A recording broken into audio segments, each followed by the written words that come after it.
All right.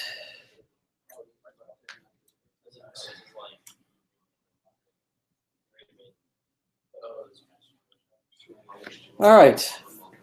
Welcome back.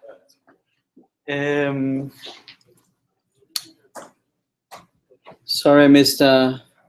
Yes, so did everybody get the message on CATSA? Yeah, there was a little emergency at home. I need to cancel the class. So let's see, where are we? We're still in security this week. I believe last time we met, we went over how to configure and get Passport up and running, and also we introduced to one of the simpler strategies in Passport, right? The local strategy, where do the authentication of the incoming logging, the person who's logging in. And I'd like to talk about also being able to do it through Facebook or Google. Anybody already got the keys for Facebook? Anybody had a chance to do that? Right. Or some of you? All right. Okay. So yeah, you need to register your app with Facebook or Google or any other third-party authentication authority that you would like to integrate with. So let's also like to chat about being able to encrypt the passwords. Right. Right now, the passwords are being stored in plain text, right, in the database, and even they're coming back and forth between the client and the server in clear text. Ideally, we would be using SSL to encrypt the data that's going back and forth from client server. At least when we are exchanging some sensitive information, such as passwords or account numbers or things like that. The free version of OpenShift doesn't support SSL. The paid version does, but it's a simple. If you go to the paid version, it's as simple as, instead of using HTTP that we've been using all along, instead of using HTTP, we would use HTTPS. Okay, we would use we would add the S at the end of the service that the queries are going back and forth. So instead, what we're going to do is that we're going to encrypt the passwords, not only because we don't want regular folks or even folks that we might not trust, or even folks that we're trying to capture this data. Even we don't want even the folks that we trust to even look at these passwords, right? For instance, we have system admins that have access to the database who could just query the list of users and just view all those passwords, right? Even then, it should not be available, right? So I like to chat about being able to encrypt the password there as well. Okay. So let's do that piece first. We'll chat about integrating with Facebook and or Google, and also we'll chat about validation of data. Okay. Yes. Just one quick thing, because I didn't see in the assignment. You know how we protected the profile page so you couldn't get to it unless you're logged in. Right. Should we do that on every other page as well? No, for now we just protect the profile page. Okay. Is the same way to do it? It's the same exact way. You copy the same resolve. You just paste it in front of any page that you want to protect. Okay. Yep. But to practice on what is that you're going to do, right? You can put it. You can also put it meaning anything that starts with, right, is protected. All right, so let's look at encrypting sensitive information, such as I believe if you go to the security module, it documents what the various things that need to be touched, right? The various files that need to be updated and refactored to support these features. You have that in server.js. You need to load the Passport core library and cookie parser and session. Then you need to initialize these. So it's documented here. Also, it shows that in the user service where you're going to be implementing login and log out and register. I think we implemented all those three, didn't we? I think we did that on Monday or Tuesday, right? And logged in, right? They're all implemented here.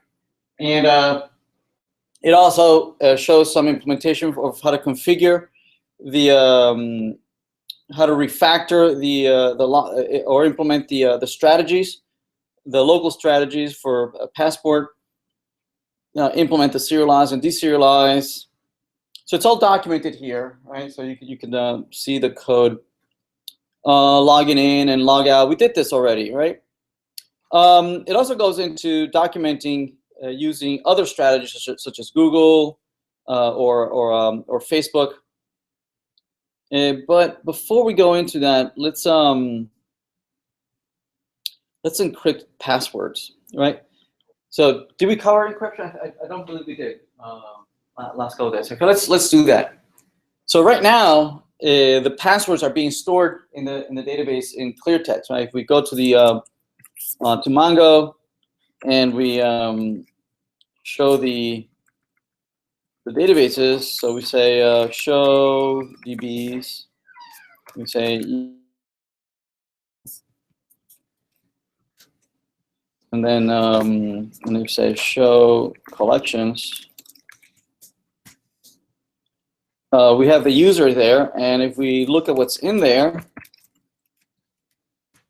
we'll find that all the passwords are in clear text. See that? It's Jane or Dan or Joe or whatever, right? So yeah, we don't want this, right? We want to make sure that even in the database, the passwords are encrypted. Okay. So let's do that. So to do that, let's follow the instructions here. First of all, we're going to need to install a package that we're going to use to be able to encrypt and decrypt these passwords. So the one we're going to be using is bcrypt Node.js that we're going to install and make sure that it makes it into our package file. Right. So if okay, so we opened it up. There's the projects. Let's close a couple of pages from here. And on the terminal, let's make sure that we can install that and look at the package JSON. Right now, package JSON does not have bcrypt, right, installed. Right. So let's do that from the command line. Let's say npm install bcrypt and -- save to make sure that it makes an entry into the package JSON file. That when you deploy it on OpenShift, it'll be there. Where is it? There it is. Bcrypt is now installed. Okay. All right. So now there are two places that we need to use this library. One of them is when we create a brand new user, right? That's when we register the user. Right? We need to, we receive the password in clear text, yes? And right before we store it in the database, we're going to encrypt it, right? So that it goes into the database encrypted. So let's do that. And that's where? That's in the assignment, services, user service. And in there, we're going to refactor the register function. That's where we create the user. And here's where we receive the username and password. Did we not implement register using Passport? Yes, we didn't, did we? No, we did. Okay. Oh, okay, no, here it is. Okay, the register, right? Creation. Okay, so we only all right, so we did create logout, right? Logged in. Yeah, we used to have we used to use this one, right? Create user, right? I mean, we had this one, and we created a brand new one that is called register. Yeah, okay. All right, so what we're gonna do here is that if if the username doesn't exist, right? We validate to make sure that the user doesn't exist. If it doesn't exist, it returns, right? And it's captured in this then over here, and then we log them in, right? But right before we create the user, we want to make sure that that password is encrypted, right? So let's do that. I believe I give you some code, some sample code to do that. So right before we create the user, right, we're going to encrypt the password. So let's copy that. Right here, we're going to take the password. It's actually where? Where is the password? It's inside of the request body password, right? Which we stored in the local variable password. So I'm just going to remove this. I'm going to use the local variable password, and I'm going to put it in the user object, which is in the request body, right? I'm back in there. So request.body.password is equal to this new encrypted password, right? All right. So if we run this again, and let's see, how do we have? We have Dan, Jane, Charlie. Okay. So let's create another user. Let's register another user. So let's navigate to the page. We'll say localhost 3000 assignment login. I guess not. Is it running? It is. Why is it not assignment index? Do we change the port maybe? Oh, the port, we changed it to 4000. So let's change that to 4000.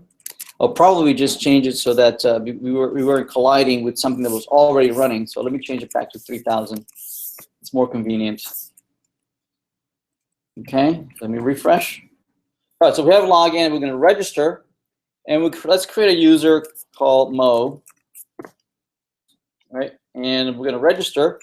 Let's put a breakpoint at the service just to see when it reaches us. So put a breakpoint right there, and maybe a breakpoint right before we encrypt. So I'm going to say register. There it is. So it stops at the register function in the server. We see that the password is indeed Mo, right? So we're going to look to see if the user exists. So it doesn't exist. So it's going to come here right before we encrypt the password. So notice if I hover over this password, right now it's Mo, right? But if I continue, if I step through this, oops. Continue. Oh, probably did it break, maybe? Oh, give an error. Let's see, what's going on? Oh, you know what? Maybe what we didn't load is the bcrypt library. Let's load that bcrypt library. Did the Mo make it into the database? Okay, Mo didn't make it into the database. So let's go back. I believe I have code.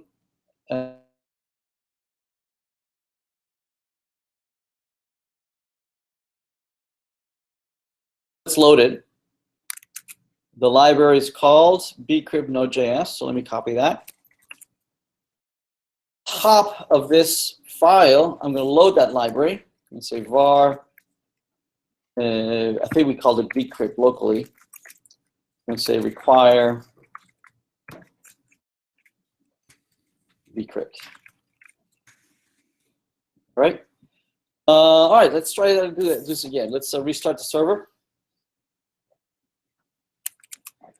And let's hit the register again. Let's refresh. And let's try it again with Mo. Register. Okay, we're here. Continue. The user doesn't exist. It comes here. I'm going to step through this. Again, if I hover over password, it says Mo. Very good. I'm going to step over that.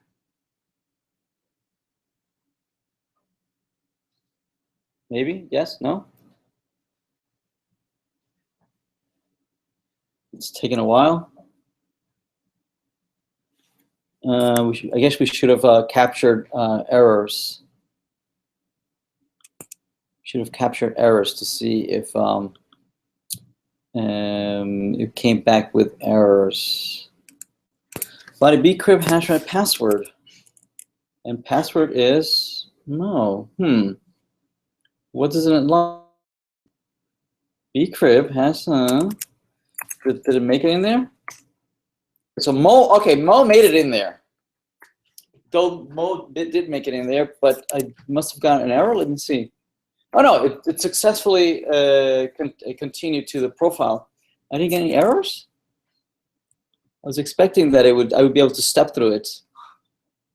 Network, okay, the network doesn't give me any errors. The console doesn't give me any errors. All right, and we do get the object. Notice that the object that we created of the new user that was created. So notice username Mo. Notice the password. See that? This password, even though it's being passed around back and forth between the client and the server, the client never sees the actual password, or at least it's gibberish. It's completely useless to anybody who might capture this password. It would take them several thousand years to be able to crack that particular password. And it's stored again in the database, also in secure format, right? And this password this encryption it's a one-way encryption, right? Meaning that there's no way that anyone or the admin could decipher this, right, and tell you what your original password was, right? It's only in your head, right, and it's stored securely here. The only way to know whether that password is correct is to encrypt it again, right? Encrypt the original password and compare that encrypted password with this string, right? That's the only, so it's safely tucked in your head. That makes sense, right? But notice that because we are registering, there's going to be an incompatibility between folks that originally we were encrypting and now we're not encrypting. I'm sorry, or that we weren't encrypting before, but we're encrypting now. So all these folks, Jane and Dan and Joe, we would need to go and do like a batch updates where we update everybody's passwords, right, using the bcrypt library. All right, so that's half the story, right? Half the story is being able to create the user with a protected password. The other half is I need to be able to log in, right? I'm going to provide you with a clear text password, and you're going to need to be able to compare whether that password matches this encrypted password. So to do that,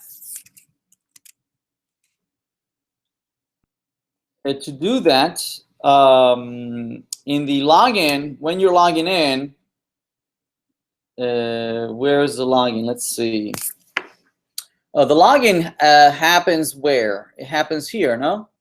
In the local strategy. In the local strategy is where Passport is receiving the username and password from the form that is being submitted, and that the password here is in clear text, and we need to be able to compare it. Right? We need to be able to do this comparison. Right? We need to do it.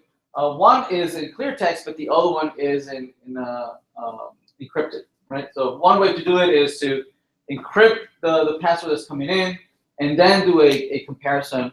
Or better yet, right? Better yet, what we could do is that bcrypt has a function that allows us to compare, right? Allows us to compare passwords.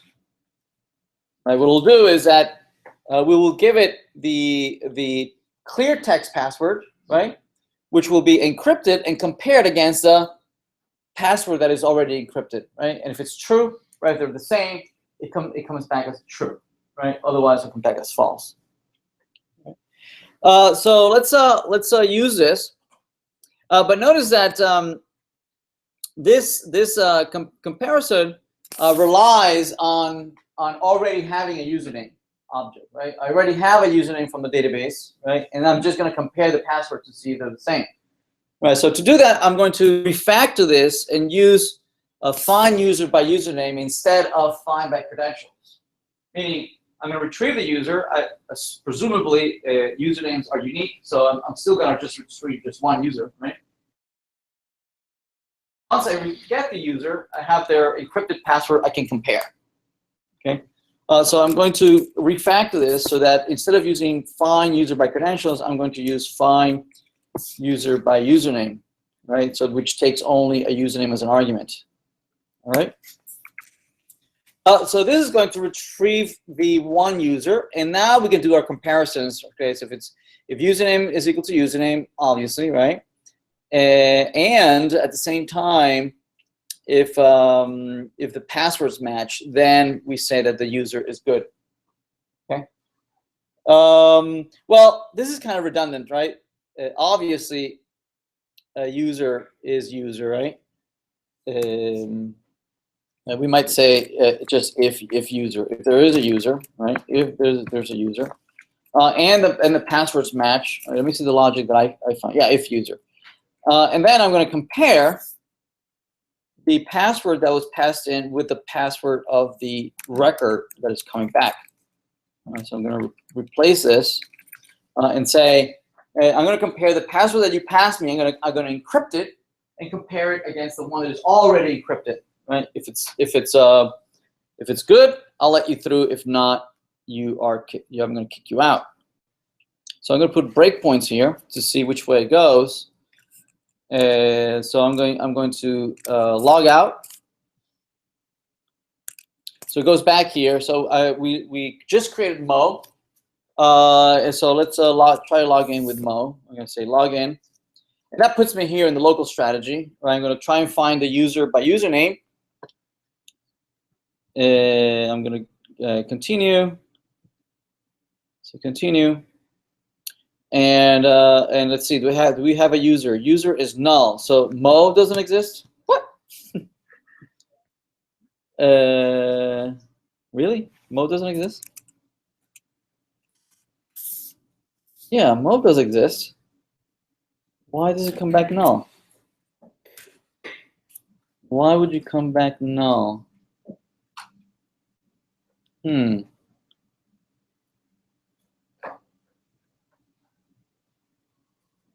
Let me see what's going on. It says user not found. Let's see. Find user by name. Did we ever implement this? I think we did, didn't we? In the model, user model. There it is. Find user by username. Yeah, there it is. Find one user where username matches username. Huh. Let's try it again. Oh, did I stop the server?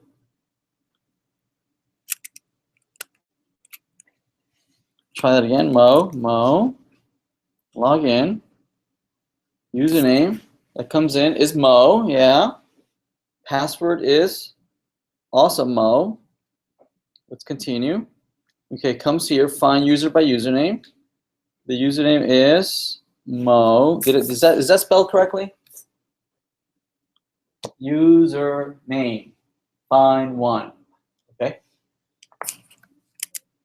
And it is indeed in the database. Am I reading this correctly? Username is equal to Mo. Okay. Let's continue. Let's see. I'm gonna continue and come back here. And user. Oh, it's not null anymore. I don't know what. Okay. Computer's temperamental. Okay, so if I hover over that, it doesn't show me anything. All right, so here's user. So it's going to come in here, and it's going to continue, and there it is. So it found it. It checked the passwords. The passwords match. So it encrypted Mo, and now it has the two encrypted versions, right? And they match. So it comes back with the valid user. And in the browser, it goes to the profile. Make sense? Right? Yes. Is there any way to make it so you can encrypt it from like between the client and server? You use SSL. Oh, okay. Yes. Although there is a decrypt library for the client as well, so you would encrypt it. You could also encrypt it on the client side. Yes. Yes. Since the API endpoint for find user by credentials exists, someone could enter that in the as a URL and then get a lot of information about the user. Right. With the encrypted password that they could like snip online. Yes, exactly. So the endpoint. I'm sorry? Should we get rid of the endpoint so we like? Oh, no, you can leave the endpoint, right? But what you could do is that any endpoint that you want to protect, right? For instance, login, right? Well, we don't want to protect a login. What we could do is put a function here, authenticate, right? That means that first I want to intercept it with a function, right? And that function can ask password, right? Is this person logged in? Right. So, for instance, which one did we want to? Could be part of the get users. Like, for instance, delete user. For instance, I don't want people to just be able to remove users willy-nilly, right? So we can authenticate, right? And now authenticate would be passed to us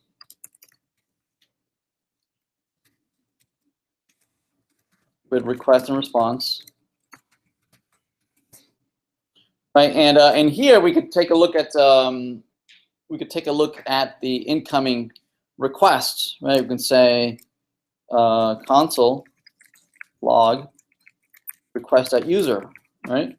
Because remember, the user is now part of the request, right? It's in the session, right? It's always passed to us, and we're just going to respond. We're not going to actually delete. We're going to say we're going to respond with a 200. Right? That means that we are aborting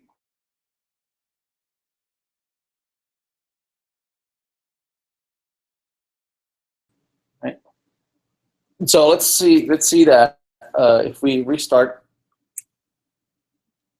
and I log in as Mo. It's okay, I'm logged in. Okay, so let me remove this now. If we go and look at the authenticate, put a breakpoint here, and say I want to unregister. I think unregister is the one that does the delete, right? And so we can say unregister. Notice that it came into authenticate. See that? It didn't go to the delete user. Actually, we could put a breakpoint in the delete user. Okay, there is a breakpoint already there. Okay, and what's going to do is just going to I'm going to say continue. Notice that it never reaches our delete function, right? It never reaches our delete function. It's intercepted on the server side. It's intercepted by authenticate, and indeed it came back with a 200 saying that it was okay. So what we could do is check to see if the person is authenticated, right? And the way to do that is we can console request is authenticated. Okay. So let's run this again. We'll say Mo and Mo. Say login. Let's continue.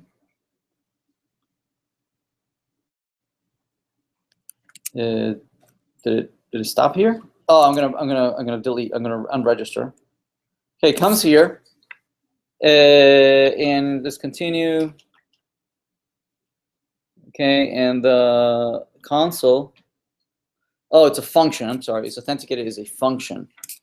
Let me change that like that. It's authenticated. Let's run it again. And let's try it again. Reload. Mo login. And unregister. Comes here, and we go to the console. It says true, meaning the person is authenticated, right? So they should be allowed to remove themselves, right? If this were someone just sending us delete messages and they know the ID of the person, right? They shouldn't just be able to just remove users. Right? They should be able to authenticate themselves, right? So what we're going to do is that the authenticate part of the request response, these functions, because we can chain a whole bunch of functions one after another that look at the request, right, and can do things before we actually do what we need to do, right? We can change several other things before that happens, right? These are called like middlewares, right? You can put any number of middlewares in between the request before reaching the final endpoint, right? And that's exactly what Passport's doing, right? Passport's looking at the request before login does, right? Here we says, okay, well, this is a very sensitive operation. I want to look at it first before I let you through, right? So we can check to see. We're going to say, if a request, right, is authenticated, then we want to let you through, right? Else, we're just going to respond with an error. We're going to say respond, send back a 403, meaning you can't. You're not authorized, right? So here, how do we continue? And I believe I have code for you. Oh, I called it is authorized. Is authorized. I call it authorized. What happens is that you can pass an additional argument, right? The request, response, and the next allows you to say, hey, there are more things that need to happen after me, right? And I can decide to let it through or not, right? Over here, if notice that I'm asking you if it's not authenticated, I'm going back with an unauthorized, right? But if it's okay, if it is authenticated, I'm going to go forward. I'm going to call next, and next we'll just go where the delete user, right? Notice that we put off right in front of all these, right? Delete user, update user, find all users. Now, some of those are functions that might be available only to system admins, right? Meaning, not just anybody can create users. People can register, that's one thing, right? But not just anybody can create users willy-nilly, right? So that would be a system admin property. So anyway, so I'm here. I'm saying here that I'm going to say next. And so if it's authenticated, I am going to call next, right? And it'll let it through onto the delete, or so that they can unregister. So let's do that. So if I authenticate myself again as Mo and do a login and make sure that Mo is there. So Mo is there in the database, right? But if I unregister, notice that it went to the delete user. See that? This time it went through the delete user, and it's going to try and find the user and remove themselves. Okay, I'm going to say OK. Okay, status OK, and it goes back to the login page, and in the database, notice that Mo is not there anymore. See that? So now anything that you want to, right? Any URL in the API that you want to protect, right? That you need to be authenticated before you can go through, right? So register, it should be open, right? Anybody should be able to register, right? Logged in, log out, all these should be create user. Probably you need to be authenticated to create a user, right? Not only do you need to be authenticated, you need to be an admin, system admin, no? Right? So for instance, we might create as part of the schema of the user, an attribute which is Boolean that says is admin, right? So that if so, what we could do is that in the instead of authenticate, we might call this admin. We might call it admin. And admin, not only would it do this, right? But right, not only would it do that, it would maybe use the user model, right? Something like user model, and would ask, is admin, and we would pass the request dot user dot ID, right? And then this would come back from the database with a response. Yes, this particular user has this particular flag is admin to true, right? And if it says yes, it lets it through, and you can so this would be admin, right? Admin.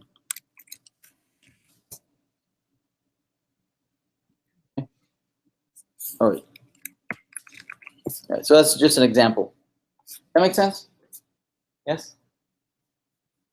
All right. All right, so we've encrypted the password. Right? The password is encrypted. Let's now explore being able to integrate with Google and or Facebook. So I mentioned earlier this week that to be able to integrate with these folks, you need to go to their developer website, right? And you need to register your application with them, right? It says, you know, I'm creating this app, right? I need a token, I need an ID, right? And now that I have that ID, I need to provide that ID every time I go in there. Now this ID, I'd mentioned that this ID should not live in your source code, rather than instead it should live in an environment variable from where you know, your server should be able to read these environment variables and then use them in your code. So let's see. Let's integrate with Facebook, and I believe I've given you some example code to do that.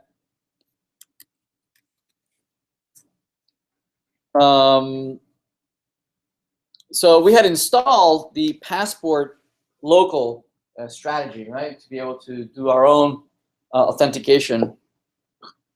To be able to integrate with Facebook or Google, we need to load the libraries for one or the other, right? And I believe I have it here, Facebook. I don't. Okay.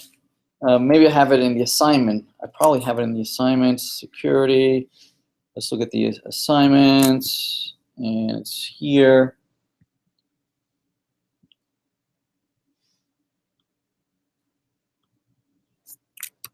This is Facebook. All right. Okay, so this is the library that we need to install. Okay, so I'm going to grab it from there, and it needs to be installed just like we install local one, right? So we'll need to do an npm install Passport Facebook. So let's grab that. And so from the command line, our server. Let me stop the server. Stop it. So from the command line, we'll do an npm install. Oops. Oh, wait. Go back up. Install what? Passport dash Facebook dash safe. There we go. Thank you. And we're going to verify that indeed it made it into the package JSON. There it is. See that? Now that it's installed, we can load the library from within our own code, right? And to do that, we go back to our user server. This is where we're going to do all our logging in, right? So let's load that strategy. We'll call it the var Facebook strategy.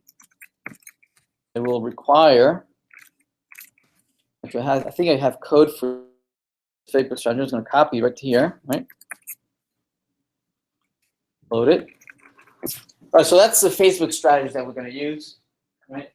It looks very similar if you're using Google. What we need to do is configure it like we configured the local strategy, right?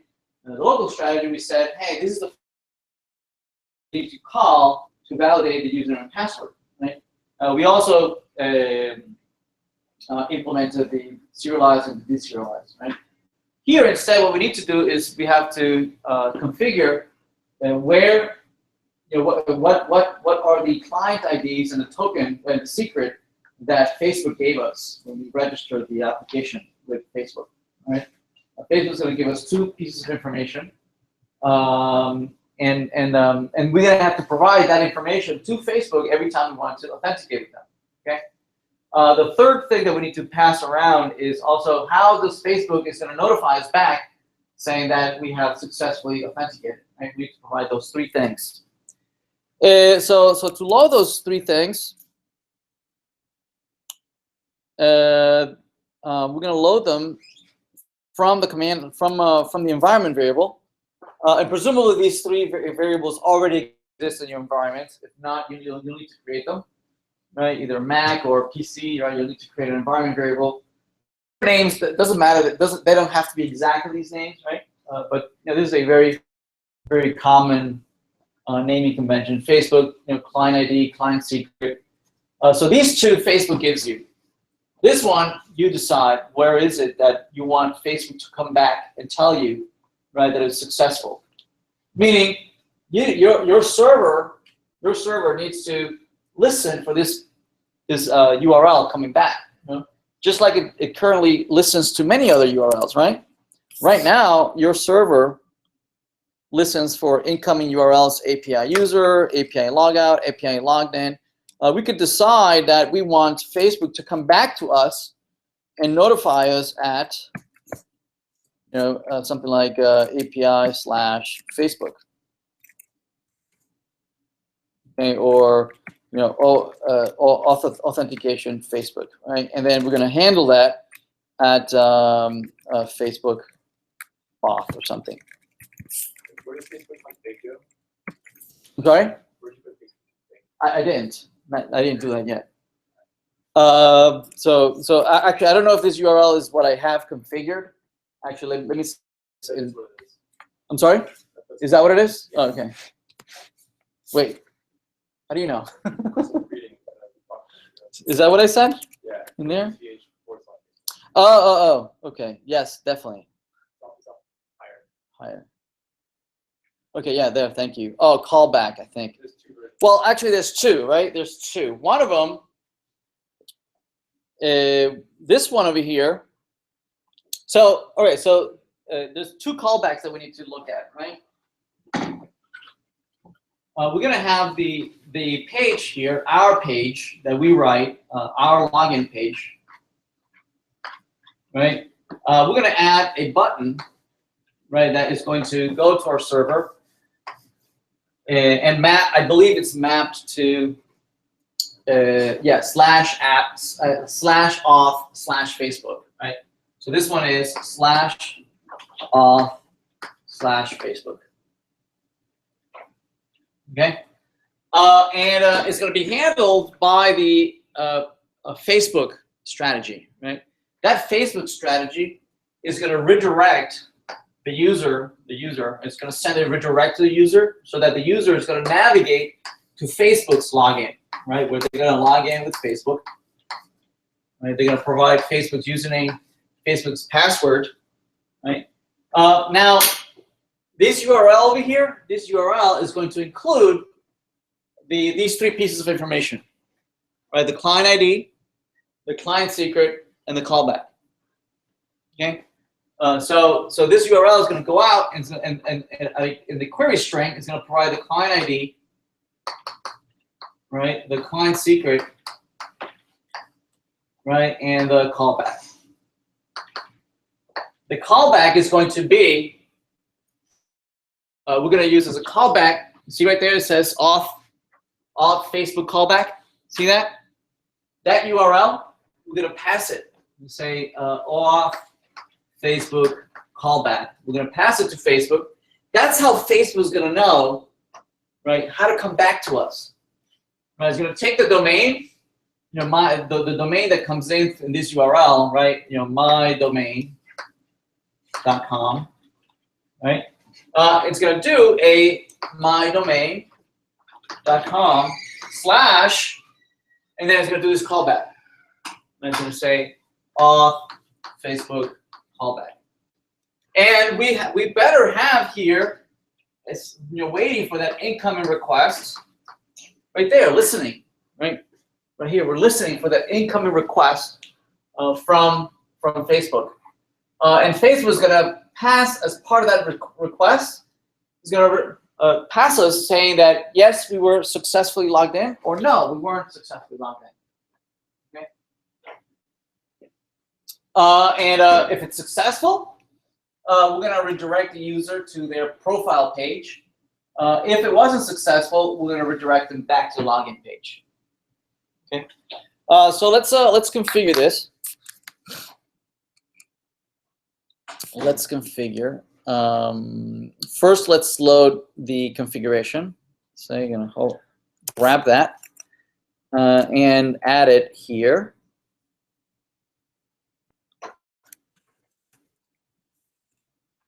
There it is. I load it. And we can do a console. Well, I don't want to do a console. Well, let's do console just one of these, right? The one that I don't really care if you see it. Facebook config dot and then callback URL. Right, if we run this and put a breakpoint right here. Oops. Oh, I never implemented this. Where? Let's see. Yeah, I never implemented. Just let me remove it for a second. Oops, admin.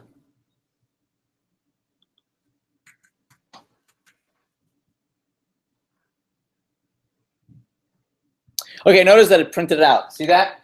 This is that console. The console is all on Facebook callback. Yeah, so it's waiting. I'm waiting for Facebook to come back to me, and it needs to be a fully qualified URL.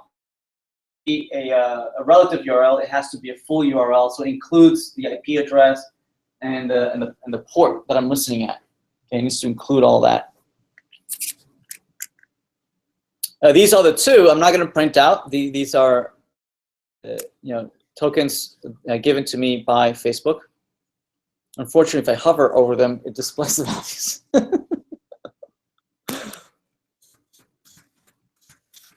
All right, so I have that. So that's loaded. What else? So we need to add the Facebook button to the login page. Right, so let's do that. Let's add, and I believe I gave you code to do that as well in the login page. There it is. In the login page, we're going to grab this hyperlink. Notice if I'm going to add the Facebook button like right here or below, or yeah, let's put it right below.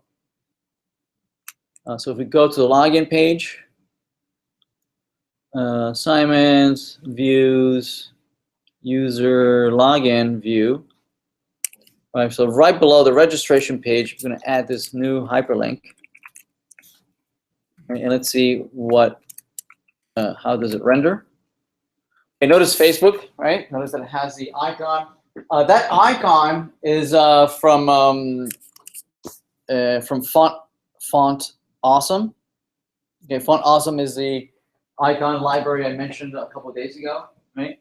And it has these classes, FA and then FA-Facebook, that has that particular icon that you can add to your buttons, right? And it's open source, right? Royalty free. So there's tons and tons of art in there that you can use in your own buttons. And notice that it's pointing to auth Facebook. That means that on the server, I need to be listening for an incoming GET request called auth Facebook. So that means that on the server side, I'm going to say app.get, listen for auth Facebook.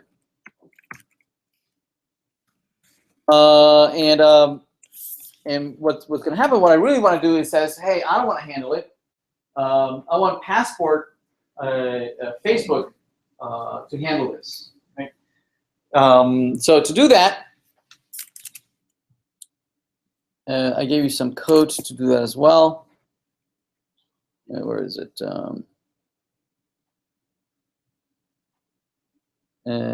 Strategy, here. Right, auth Facebook. So I'm going to just put it in here, saying I'm not going to handle it. Passport is going to handle it, and it's the strategy that's going to be used to handle this login is the Facebook strategy, which I've loaded it already, but I have not configured it yet. I have not configured it yet. So this is not enough. This is not enough. I need to configure it. Here, I'm asking that I want email. I can ask for more things, right? A list of friends and things like that. but I have not configured it. What I need to configure is I need to tell it, hey, when you go out and redirect to Facebook, I want you to, use this configuration, right? And use this client ID, use this secret, use this callback, right? So that you send it over. So to configure, we need to declare a function. Okay, this function right here. Right, we need to create a brand new instance of the strategy, pass it the config, right? The config, and then pass it a function that it'll eventually call, right? When Facebook comes back, right? So let's do that. Let's configure passport. Say let's put it down below here. So notice that it's using the config. That's the config. That's the config, right? One of the things that contains is this callback URL. Yes, that configuration. So it's going to redirect the user to that URL, right? 127.0.0 blah blah blah off Facebook callback. We're not ready to receive that just yet, right? When that URL comes back, we need to map it, and eventually it's going to call this Facebook strategy, but we haven't done that just yet. We haven't done that yet. So for now, I'm just going to put a placeholder for this, right? Put a placeholder. So function. All right, it's not doing anything just yet. All right, so I think we're ready to try it out. Let's restart the server, see if it complains. No, it doesn't look like it's complaining. Let's go back to here. Right, so if I click, it doesn't like it. Oh, okay, so it's complaining, saying that you told me to call you back at auth Facebook callback, right? But that URL is not there, okay? The problem is that in my session, I'm already logged in with Facebook. Right? That's why it didn't redirect me to Facebook, because it has the cookies and has a session. It knows who I am, so it didn't challenge me again, right? It just redirected me back, saying yes, you're okay, right? So to truly validate this, to truly see if this works, it's better if we do it in incognito, right? So we don't, this will not have a session, will not have any cookies. So Facebook will take this as if it's the very first time I'm logging in. Okay. So if I go to localhost 3000 and I go to login and I try it again and I click on Facebook, it does go to Facebook, right? And it's asking me to log in. Notice that on the top, notice that I have my API key that I shouldn't be showing you. There's a whole bunch of information here.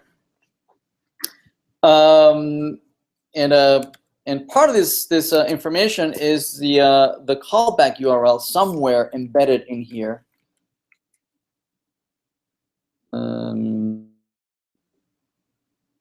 There it is.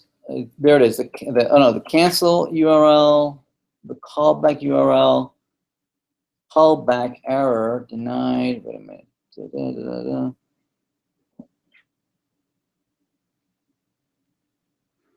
Okay, there it is. Here we go. Here's the URL. The redirect URL right here, right? It's the URL that I gave it. See, 127.0.0.1:3000 OAuth Facebook callback. See that? So that's the URL that we sent over, right? It's URL encoded. Okay. If I do log in here, it's going to kick me back to the server, but I don't have that URL ready to go. Right? I don't have that URL ready to go. So if I try to log in, right, and I say log in, it's going to try to come back to me to the server, but the server doesn't have that /auth/Facebook/callback mapped to anything. Okay. Okay. So let's do that. Let's map that callback coming back from Facebook. So yeah, we have to have we need to be listening we need to be listening for that incoming request from Facebook. And I think it's, what do we call it? I think it was, where is it? The mapping. There it is, right here. It's this mapping right here. I paste it here. So it gives it back, right? So it's going to come back and says, okay, well, if it's successful, it'll go to /user. Actually, ours is profile, isn't it? I think our URL is just profile. So profile. If it's not, right, if we gave it a bogus information, right, it'll kick us back to the login page. All right, so that's part of it. The other part is that additionally, to notify us programmatically that this was successful or not, right, so that we can take some measures, right, we can programmatically do something about it. It notifies us at the function that we give it here, right, Facebook strategy. And it'll pass us here meta information about what happened. Okay, was it successful? Wasn't successful? If it was successful, it'll provide us any information we had asked for. For instance, if we asked for an email or profile information, right, or list of users or friends, they would be provided right here, right, at the function we provide as an argument here. So I have for you a sample function. Okay.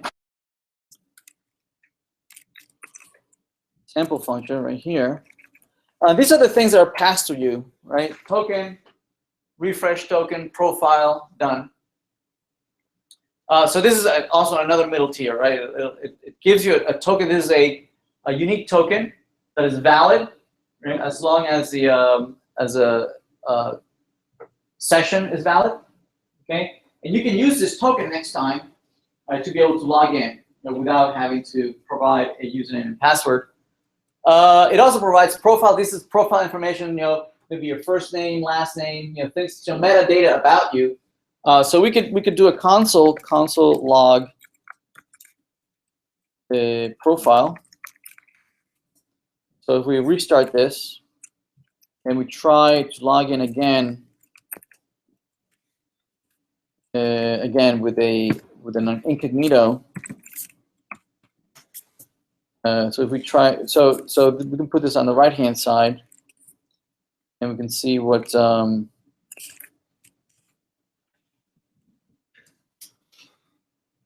We can see what the server is going to print out.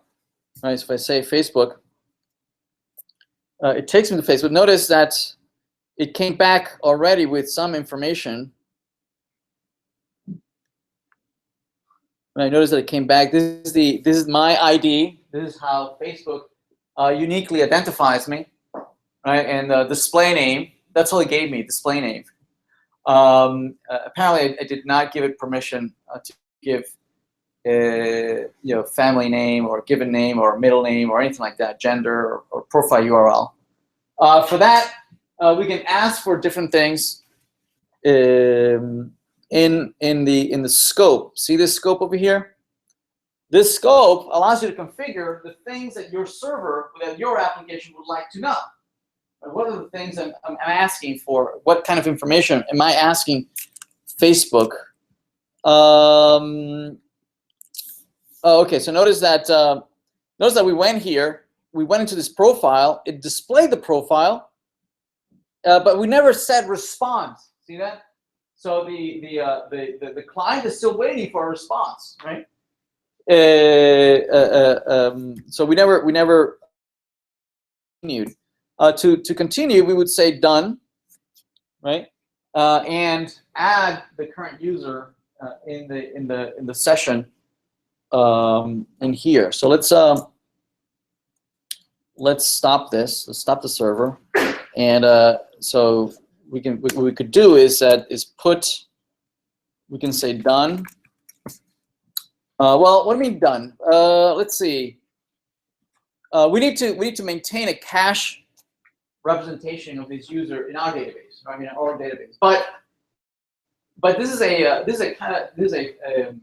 particular type of user that has not registered with us, right? They never, provided a username and password for us, and they should never have to, right? If they already have Facebook or Google, they authenticate over there, but we need to know about them, right? We need to know that this is a Facebook user, that's a Google user, right?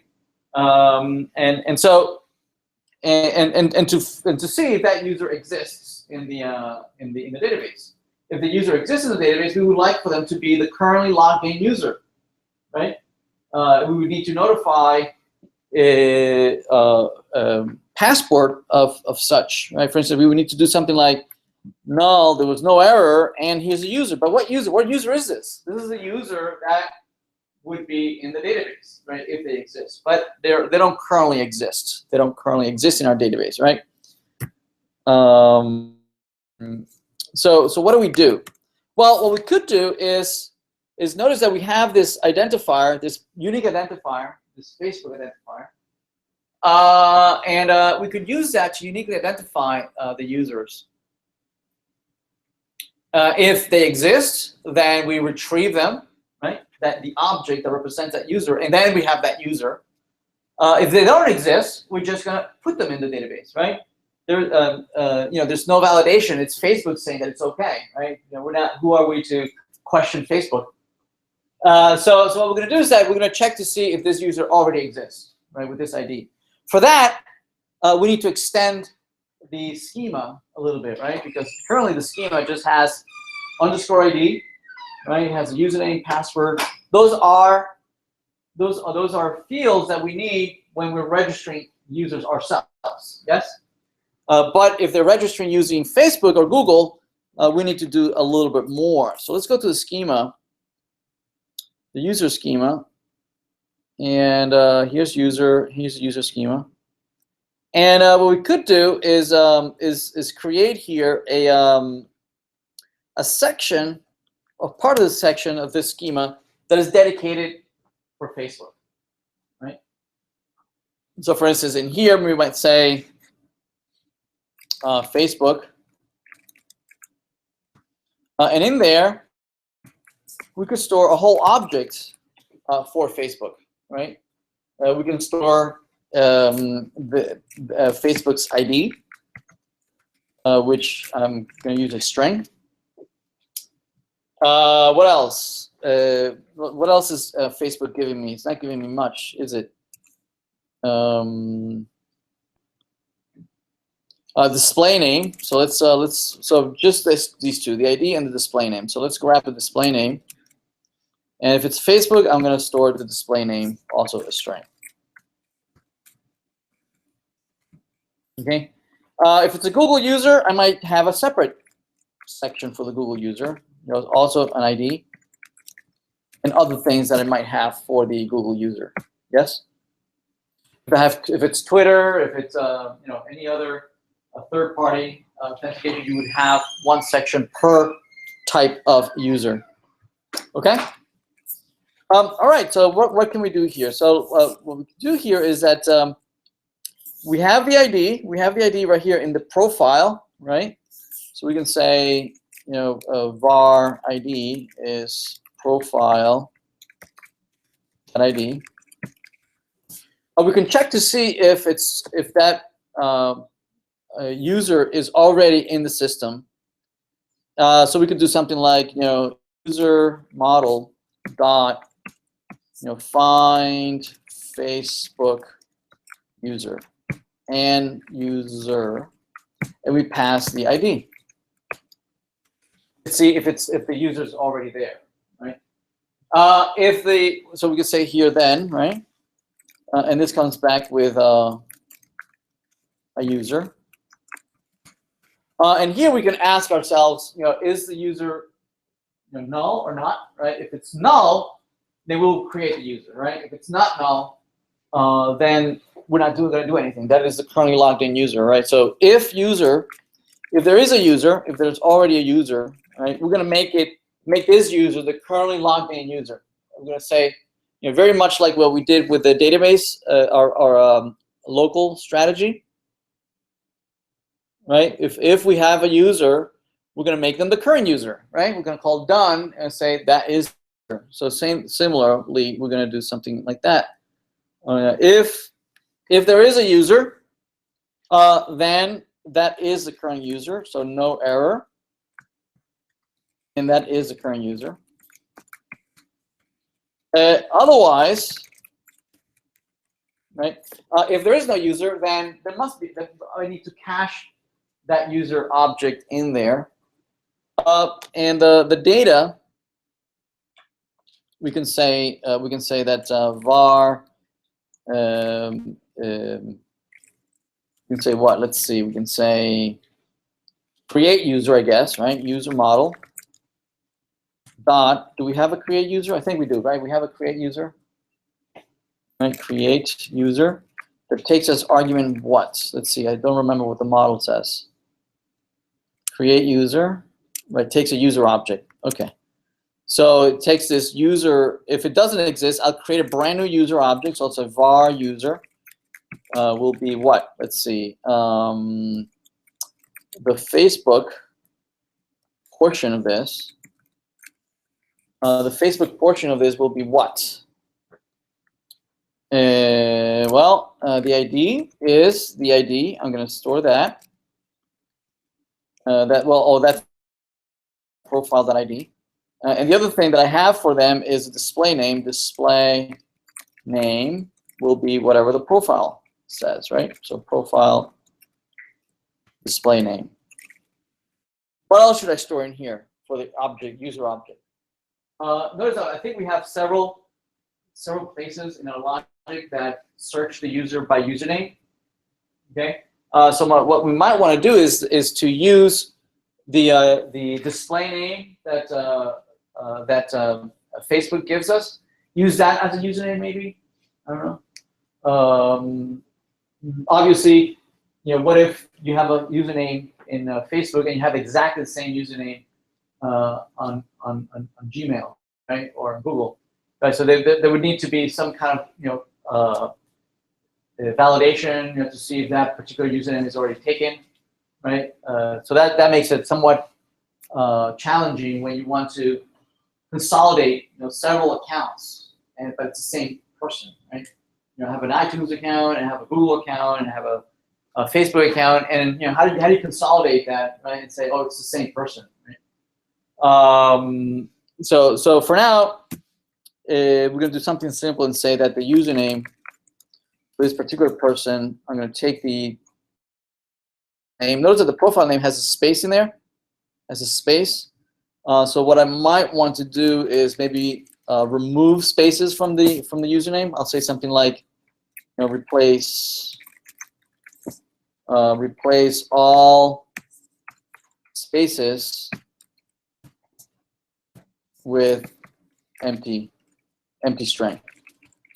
This is a global replace, right? All spaces, replace them with empty string. So now that I have the user object, I'm ready to put it in the database, right? I can just say user. That's going to store it in the database, and then what? Then we're ready to just go back to the client, right? And make that particular user the current logged in user. So I'm going to do a return, right? And that is going to come back right here then, right? And then the successful function is function. And that's the brand new user that has been added to the database.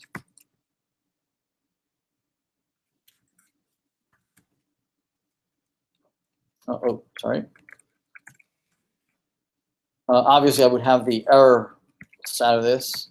And we're ready to say, I got the user. I'm going to say done, no errors, user. All right, something like that.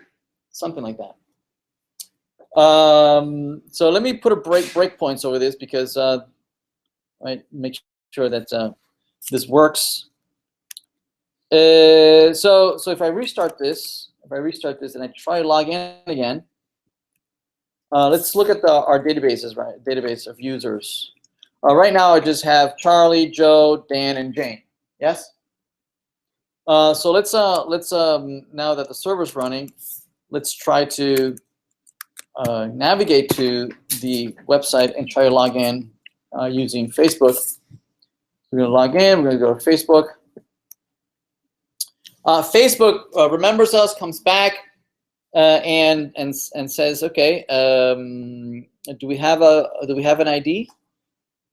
Okay, that's the ID, my ID at Facebook. It's going to try and find that user. Oh, do we ever implement find Facebook user? I don't think we implemented it, right? Let me stop this. So let's do that. So this would be find, what do I call it? Find Facebook user, right? So in the database. So this would be find Facebook user. And to implement that, what we need to do is here we have the ID, Facebook's ID, and we want to find something like this. You can return from the user model. We do a find one that matches what? Well, the attribute Facebook, and then the ID under there, right? It needs to match the ID under the Facebook location, right? Under the Facebook path. So it's under Facebook. That's what the schema says, right? The user object has a Facebook attribute, and under there has an ID attribute. I want that to match the ID, right? To see if that Facebook user exists in my database. So to do that, I can say Facebook.id, right? Meaning I'm following this path right here. If that matches, if that path matches the ID that I'm passing, right, I want to return that user, right? So that's nice, right? That you can use the schema as an object-oriented object, right? It says, navigate, find me, in that path of objects and attributes of objects, right? Find me an object whose Facebook.id matches the ID that I'm giving you, right? Right. So let's put a breakpoint here. Let's run this again. Let's close this. Try this again. Local login, register. No, not that. Facebook. All right, so we have that. Let's go into find Facebook user. Let's step in there. We have the ID. There it is.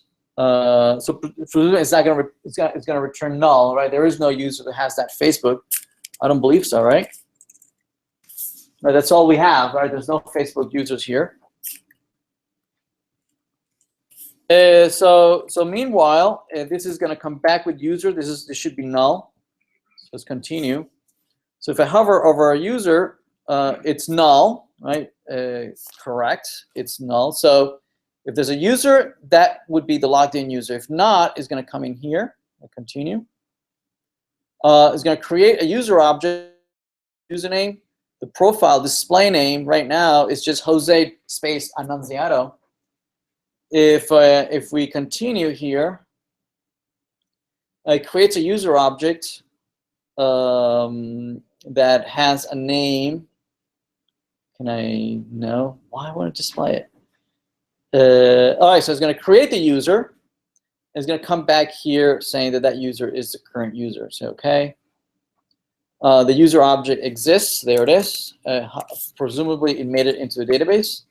All right, so notice that I have a new object, a new user, right, with Jose Annunziato of Facebook, the ID of the Facebook person, and the display name, right? Inserted into my user. So I'm going to say OK. Now I'm going to say OK. Where should it go?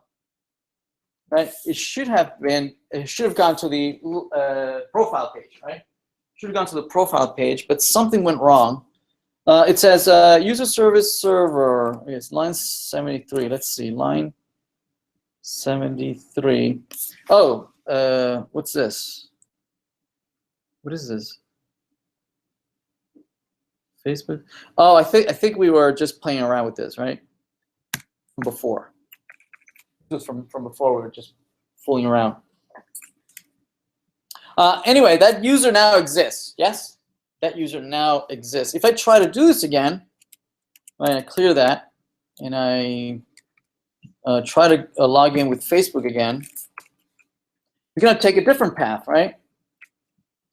It's going to go here. The user does exist, and it's going to make them currently the logged in user. So if I go now, find one. Now find one. Hopefully it finds one. Okay, notice that it's not null anymore like before. There is a user with that Facebook ID. It's going to go here. It's going to make that the currently logged in user. Okay. If I continue, continue. Oh, I should have returned. I should have returned again. What? 73. There's nothing in line 73. Wait, did I not restart the server? Maybe I didn't restart the server. Let's try that again.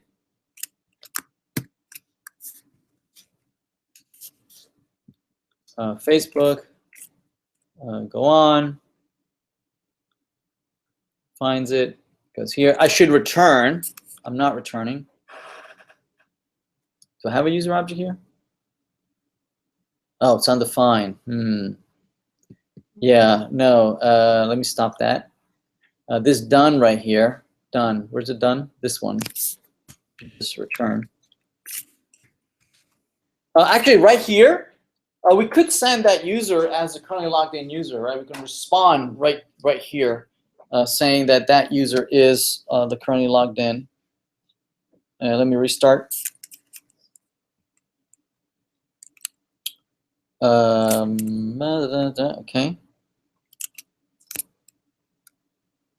Notice that I was trying to go to the profile too. See that? I was trying to go to the profile, but our profile is expecting an ID, right? Our profile is expecting an ID. No, that's how we navigate from one place to the next. In this case, we're not passing an ID, right? Notice that when we succeed, we have it configured, right, to just go to the profile. And there's no way of passing an ID here, right? It's just a hard-coded URL of where it is that you want to go if you have succeeded. Actually, if you have profile, did we protect it? I forget. Yeah, I think we protected it yesterday. Did we on Tuesday? Did we protect it? I forget. With a valid ID, it should have gone to the login. Why is it not going to the login? It doesn't have a sign path. Oh, is that it? Okay, in the config, what do we have? We have the profile. Where's profile? Okay, so we're protecting profile followed by an ID. Okay.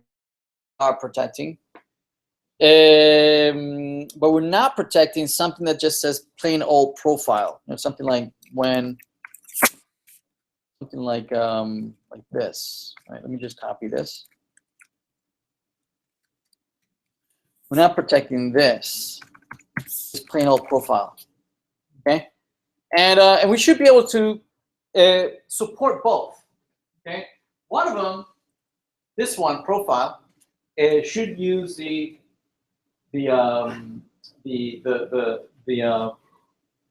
currently logged in user, right? If I try to go to profile, right, with no ID, it must be that it's my profile, right? There's no way that I could visit my profile without logging in, right?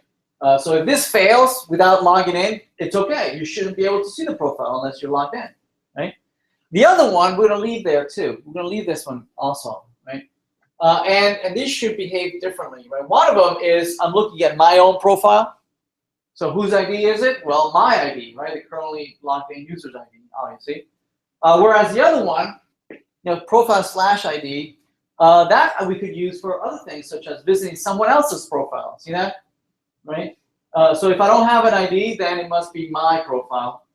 Instead, if I'm visiting someone else's profile, I need to provide the ID for that particular person. So we can distinguish both. Perhaps we could say that if I'm visiting somebody else's profile, I don't need to be logged in. So I can, and I would only see, the public information for that particular profile, for that particular user, right? For instance, if you know somebody's name in Facebook, or you could just visit and you can see, whatever they have made public, or Twitter, or any of these, right? We all have public profiles. Whereas if you're invited and we have an additional type of relationship with these users, we can then see more of their profile. So if I have this profile over here, right? What could happen is that wait a minute, am I returning? I think we're returning, right? We're returning with done and with a response. I forget. Did I give you that code? I forget. What happened to the? Did I close all the windows? Oh, okay, they're here.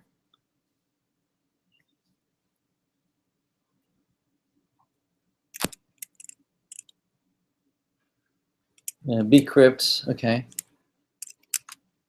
Yeah, we can just continue and say that we're going to respond with that particular user back to the profile page, right? So let's do that. Let's go to the profile page. Here, we're going to say inspect.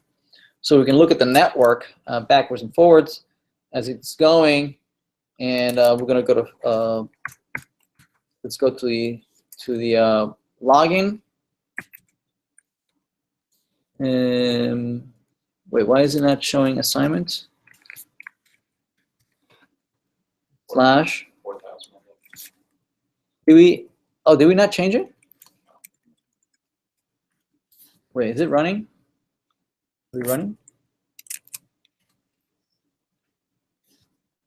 Oh, is it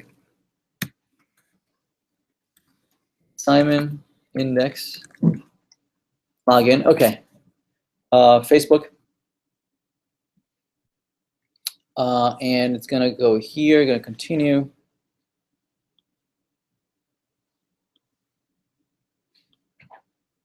Continue. Oh, it's gonna come back here. So this comes back for callback. Da, da, da, da. Wait a minute. Let me see what I did over here. Just a second. File, blah, open web app maker. New window. In the on the server side, there are servers. Facebook strategy, blah, blah, blah, return done. Return done, okay. Return done, user, yada, yada, yada. If user, return done, okay. All right, so let's do that. Okay, so it's return done over here, return. And then also return done over here.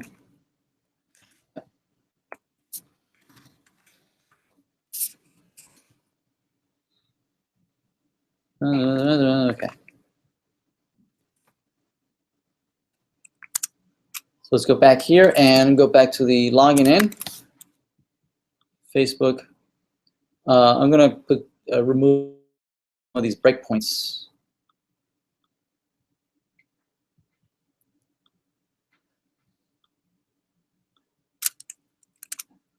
Okay, is the object coming back? Oh, there's no data coming back? Really?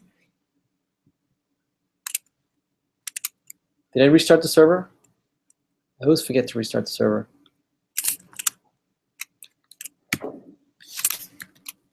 Facebook. Continue. Oh, why is it undefined? Why is it undefined?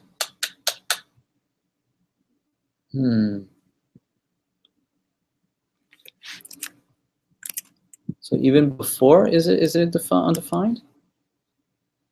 Here, definitely not here, right? This can't be undefined. Okay, it's got the model. So that's not undefined. And I would like to go back immediately with a response, but I don't have a response. Okay, all right. I'll debug this and provide the solution on Piazza. I really want to get to validation before we leave today. Let me show you validation, and I'll provide some more help on implementing Facebook. All right, so let's have here.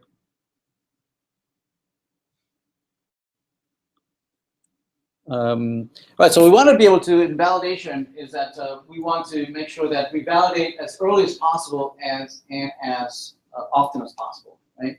And so that we give early warning to the user that something is wrong with the data that they're providing, so that we don't, we don't send just bogus data to the server, right? And then the server coming back to us with error, right? And Angular supports a lot of the things that we need to validate things on the client side, right? So here, let's see. I think we have here a simple hello world experiment where we were playing around with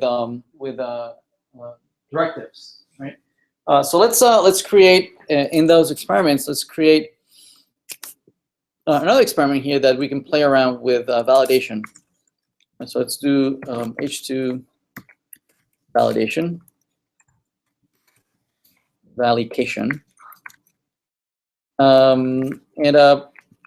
And then we have a controller for that particular one. Let me create a controller for each one of these. So maybe this will be div, and this is for the hello. All right. So I'm just making a different controller for different things. So let's put the controller for that. Make it just down here with this div for the hello. Okay, and let's create another section here, and we'll have a different controller for this one. We'll say this is the ng controller. This will be the validation controller, okay, as model.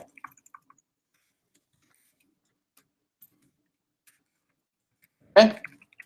All right. So let's navigate to the experiment, see if that works. Localhost experiments. Is the server running?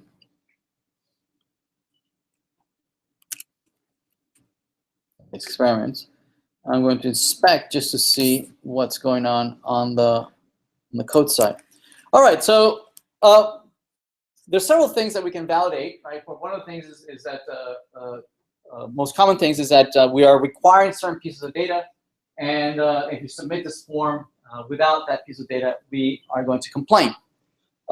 So to do that, we're going to be using the form tag, but not actually submitting, not for submitting purposes, right? So we're not going to be using the native behavior of the form elements, right? It's only that Angular uses this syntax, the form element syntax, to group together all the fields that need to be validated together. But even though it's a form, we don't want to use the native default validation, right? If you've noticed, the browser provides some very basic validation already, right? Like if you try to submit an email that is not an email, right, the browser will stop you and says, no, this is not an email, I won't submit the form. Yes? So the browser already provides some native validation. We don't want to use that native validation. We want to take over the validation ourselves, right? So to turn off validation, you can use the attribute no validate. Right? We're saying browser, don't validate this, right? Because I'm going to do it instead.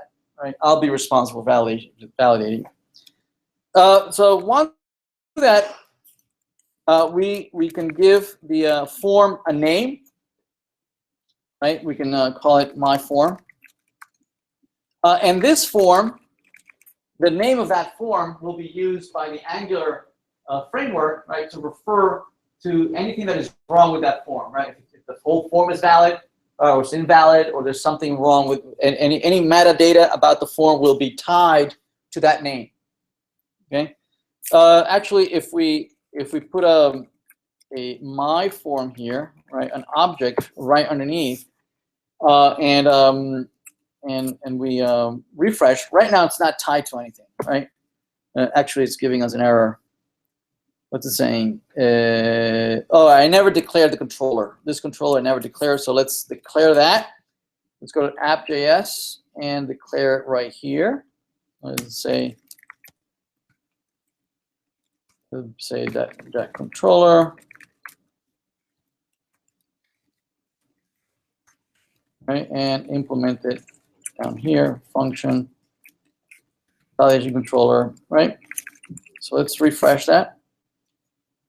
Apparently we have a breakpoint in the init function. Let's remove that. Let's continue. Okay, so notice this object. This is an object that Angular creates for that form, right? It has some metadata information, right? It says the name of the form is my form. Is it dirty? No, it's not dirty, meaning nobody has touched it. Nobody has written anything in the form. Is it pristine? Yes, it's clean, crispy clean. Is it valid? Well, as far as it knows, it's valid. Is it invalid? No, it's not valid. It's not invalid. Has it been submitted? No, it hasn't been submitted. So say there's some metadata that already Angular creates, right, for some metadata about that form. So let's create some input fields here. So it says input. So this is name, username. So the name attribute uniquely identifies this field inside of the form, right? So each form needs to have each field uniquely identified.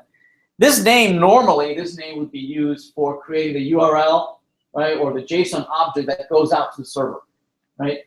But this form is not going to actually be submitted. We are going to be using Ajax, just like we've been doing so far.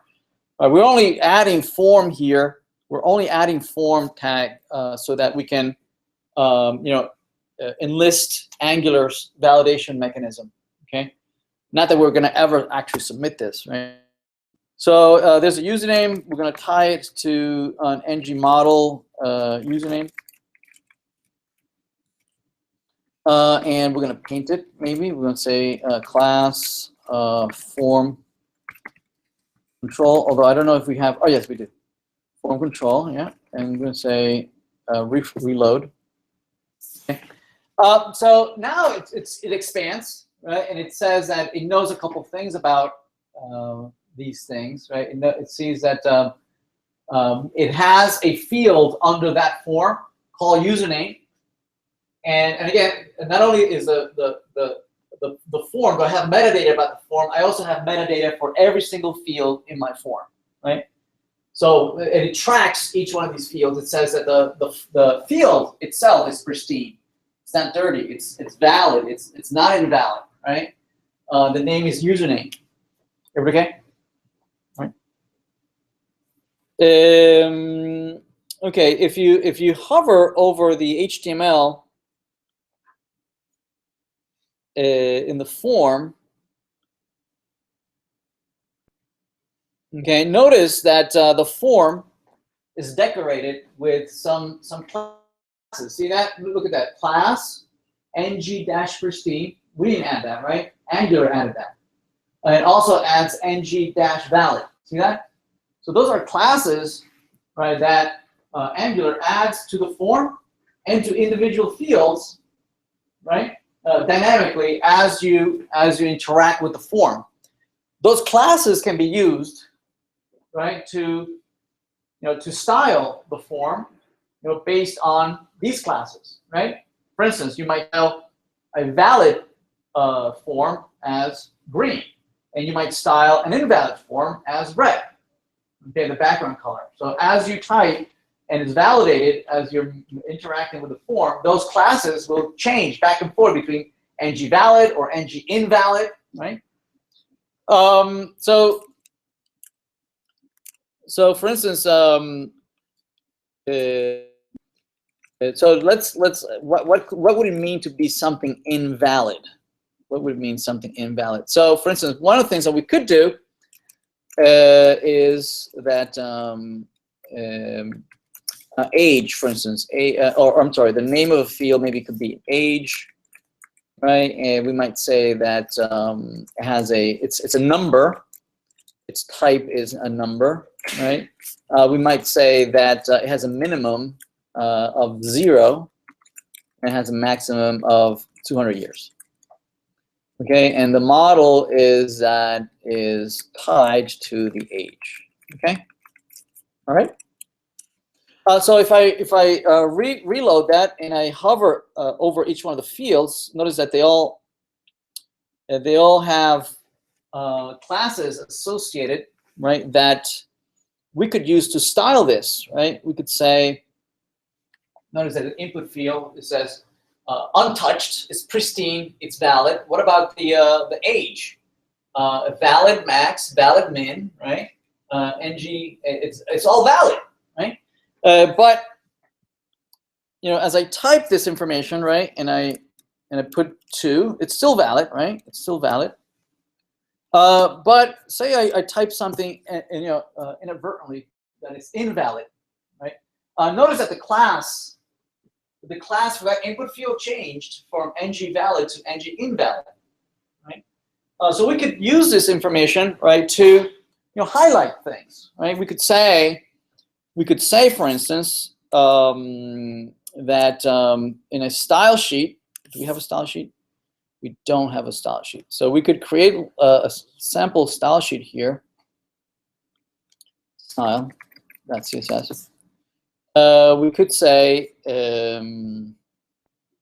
if I have ng invalid, the class ng invalid, applied to an input field. So if I have an input field that has the class ng invalid, we could change maybe the background color to be red.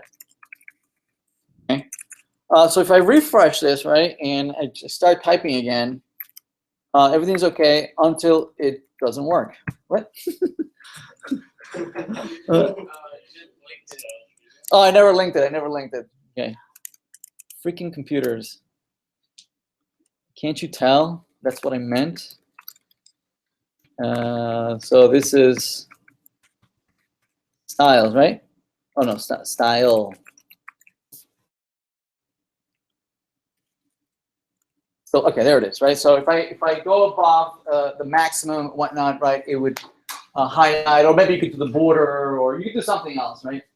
And then as you come back and become within the range, and it's all sorts of things. So you could do it with emails, right? So that if you're saying that this is a name email and type, you say email, right? And this is tied to the ng model email.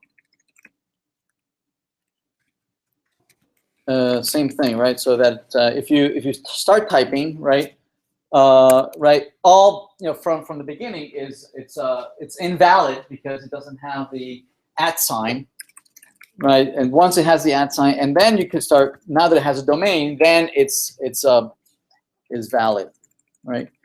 So this might be a little bit too aggressive, right? It says, oh my God, I haven't even submitted. You're starting to tell me that's wrong. So you can combine this together with the fact that the form has not been submitted, right? So don't validate it until it's submitted, right? So what you could do here is that you can combine these with other things, such as I'm inside of a form that has the class ng submitted, right? So I'm inside of a form that has been submitted, right? And I am invalid. Then turn on the red, make it red, right? So for that, we might need a button to actually submit. Right? We'll need the button that the type is submit. Submit. That now, as I type, it's not invalid. It's not invalid until I actually submit the form, right? Then it changes the classes around. Or you might want to show. You might want to show something under the form, such as maybe a span, right? Saying, I don't know, bad email, right? And you only show it, and you show if my form dot, and then you can say submit it, right? And if my form has been submitted and right and email dot invalid. Okay. So that if I type this and I click submit, it doesn't show. Am I missing something? My form dot submitted. Email invalid. Okay, I'm missing something. Span show. All right, I don't have any more time. I'll provide samples as part of the assignment, so you can use that in your own code. All right, thank you.